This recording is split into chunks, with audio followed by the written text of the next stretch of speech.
When it comes to car combat, the first game people always think of is Twisted Metal, being the first game to turn this genre into what we know it as today. Of course, there were other games beforehand that focused more on the driving portion, maybe giving you some missiles and other weapons to shoot at racers. Those are still technically considered car combat. Spy Hunter is probably the closest thing to the feel we know before Twisted Metal came along and changed everything. Needless to say, Twisted Metal really set in stone what we know. A lot of games tried to copy the formula because with success comes clones, as we all know. Everyone looks where the money is and jumps on board. After the popularity and success of Twisted Metal 2, that is precisely what happened. Games got put into the works. A few examples are like Battle Tanks, Dead in the Water, Grudge Warriors, Critical Depth, Rogue Trip, which all have varying success rates. Rogue Trip and Battle Tanks are both decent games in their own right, Grudge Warriors being on the opposite side of the spectrum, being a pathetic excuse of a game actually releasing at $10 USD. That alone shows the quality. But the game we are going to be talking about today, Vigilante 8, is a game to be considered a clone of Twisted Metal to the public. Honestly, that is far from the truth. I think this game is better than some of the Twisted Metal entries, honestly. Funnily enough, this game actually had more of an effect on the Twisted Metal IP than you'd initially think, so prepare yourself to be enlightened by the power of Vigilante 8.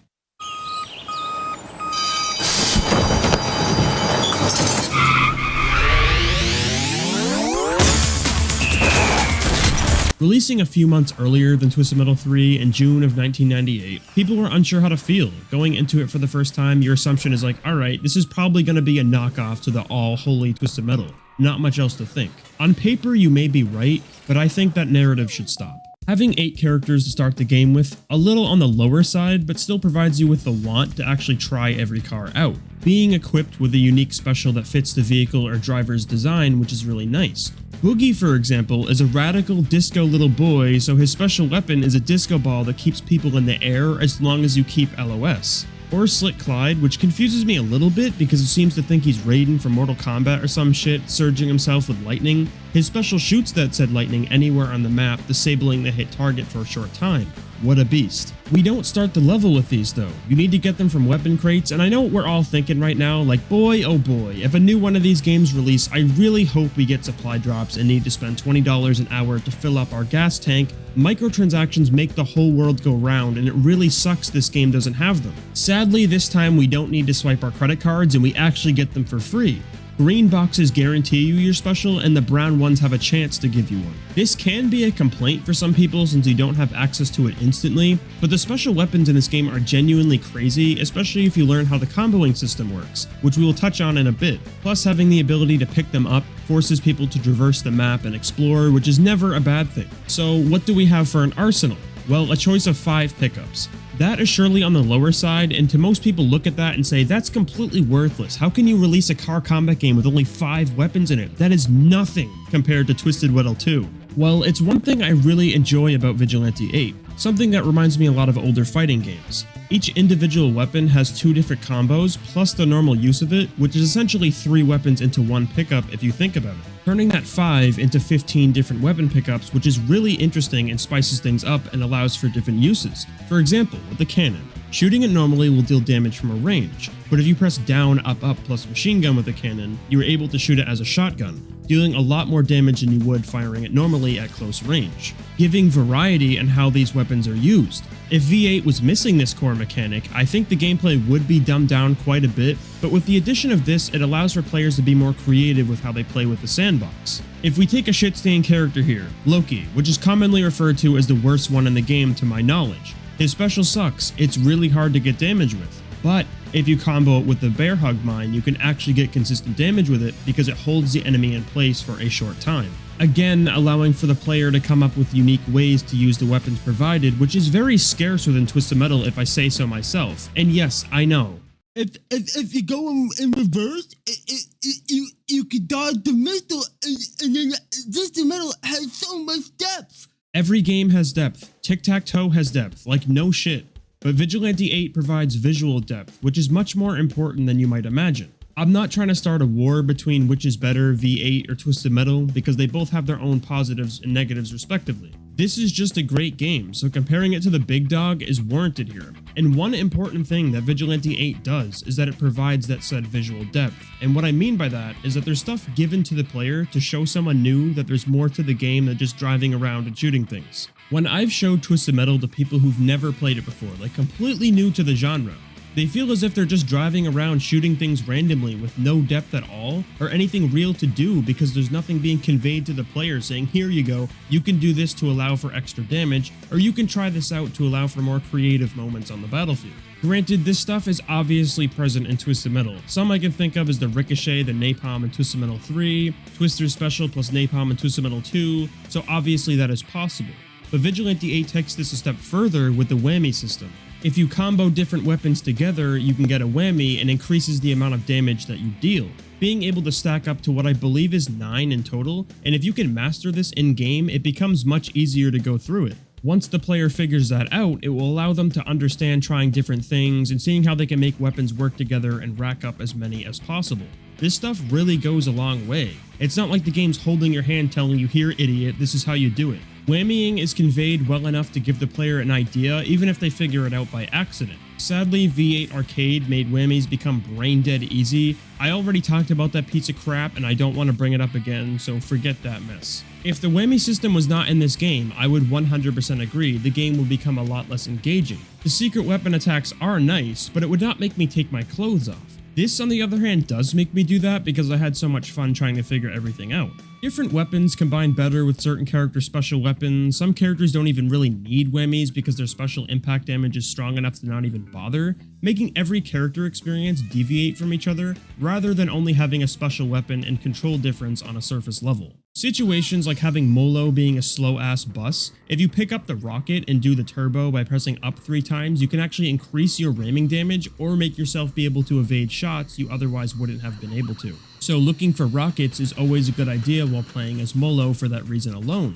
The creativity and visual depth really shines through and makes the game a wonderful experience, especially as you play more. Instead of having a shield as a command, we have the pickup on a map as well as the hollow decoy, making shots target behind you as long as you stay on the move. I prefer it this way, honestly. One of the things I really enjoyed about Twisted Metal 1, for example, is the freeze being a missile rather than a command. This also helps rectify the issues that games like Twisted Metal 2 have, where your button inputs just don't work 80% of the time unless you sit there and take your stinky ass finger and go left, right, up, just so it works because it's so finicky.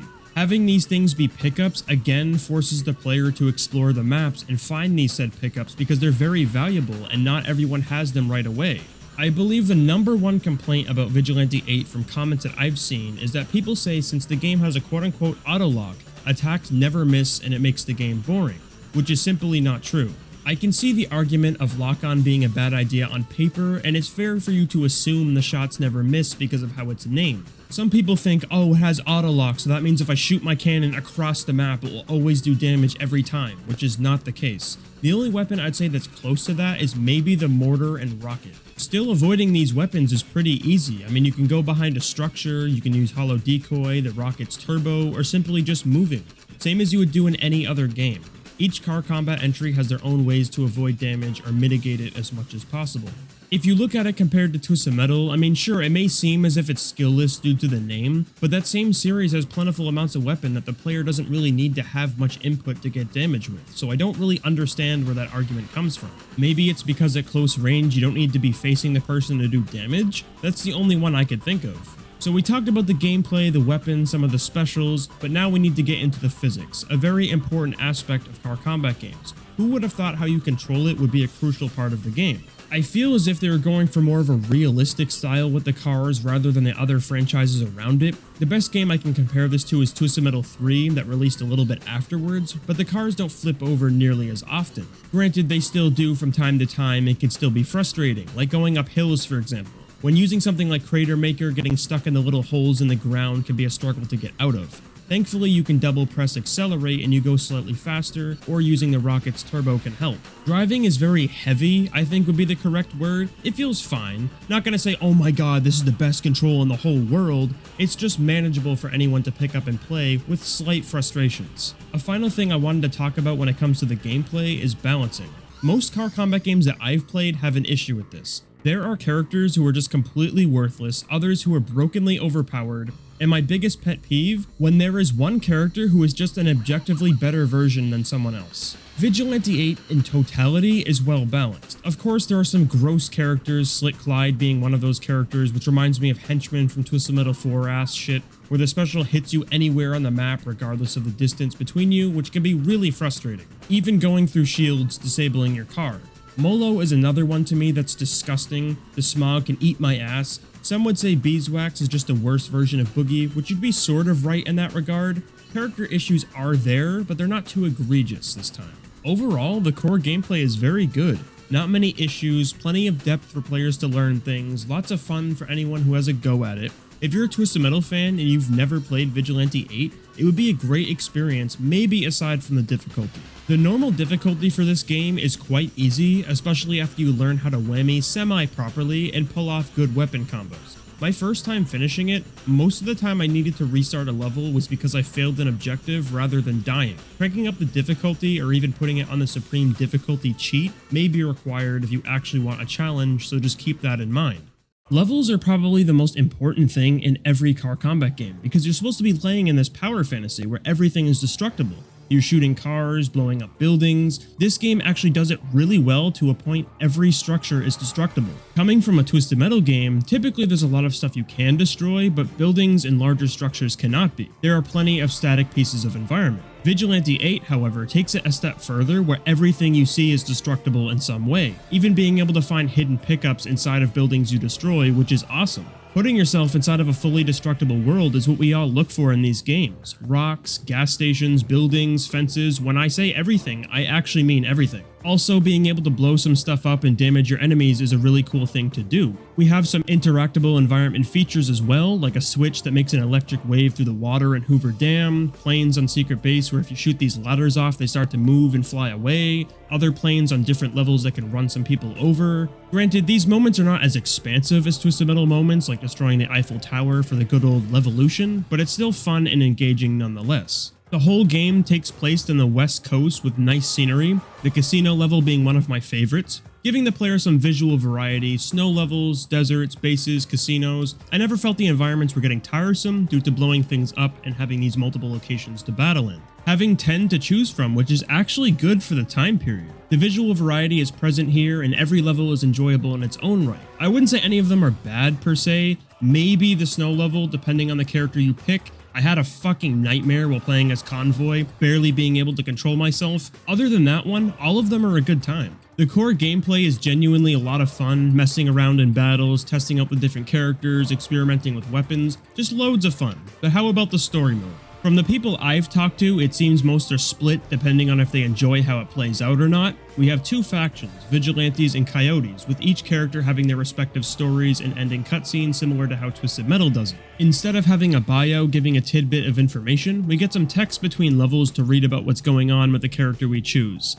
And I've said it before about Twisted Metal, and I'll just say it here, I don't really care to be honest. These stories are not memorable. It's nice they exist to try to flesh out the world, but taking them seriously is just really hard for me because there's nothing to go off of. Telling a worthwhile story in these games formatting is nearly impossible. Finishing the game with every character, as I said, gives you a cutscene which is not voice acted and doesn't feel like it adds to the game. I see this genre as entirely gameplay centric because they don't offer enough for me to care. So what is the point of going through the quest mode if the stories are lackluster?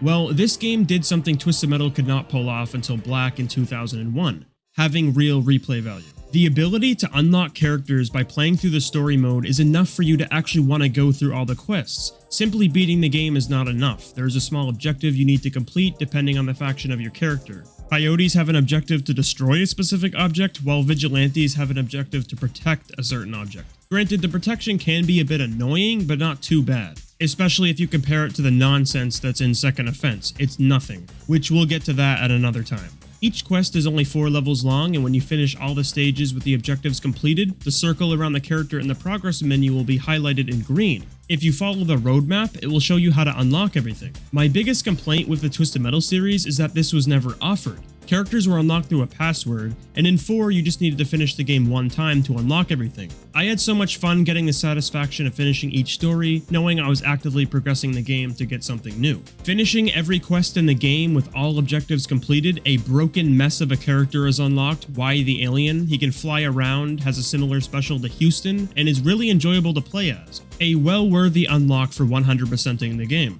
A total of 5 characters able to be unlocked, bringing the total up to 13. 2 levels unlocked, bringing the total up to 10, and it feels really nice to actually be rewarded for playtime. It makes the game you're playing much more enjoyable and engaging. I really appreciate Vigilante 8 allowing us to have things to do aside from just playing the game. People seem to undervalue how important this stuff is. Even if the gameplay was just serviceable and not as good as I personally feel it is, having unlockables still would have made me play to the end. But thankfully, we get great gameplay on top of having unlockable stuff, and there's not really much else you can ask for when it comes to that front. Speaking of content, the PS1 version is not the most definitive. Of course, that one being the one I played as a kid and replayed for this video. Hopping over to the N64, we have some additional multiplayer modes if you're interested in that, a quest mode for Y the Alien, and one extra level called Super Dreamland 64. It's just a castle level, clearly based in a fantasy realm. It seems a bit out there, but I kind of like how ridiculous it is. This version also has a survival mode, which is really interesting. You just need to drive around your favorite toilet bowl and see who has the biggest private area of the West. It can be addicting to keep you invested for longer. One thing I'm not entirely sure of though is why the N64 version of Vigilante 8 is much easier for some reason. Even on normal difficulty, the enemies die a lot faster, so you honestly don't even need to whammy. I wish I knew the reason for that. All in all, it's a good port. More content, extra modes, and levels, so how can you complain about that? I just prefer the PlayStation 1 version because it looks better, plus playing through emulation you can make it look better on top of that, and the biggest thing to me is being able to play this in 60 frames a second. You may have noticed throughout all the footage, on PlayStation 1 the game does not normally run this smoothly, obviously.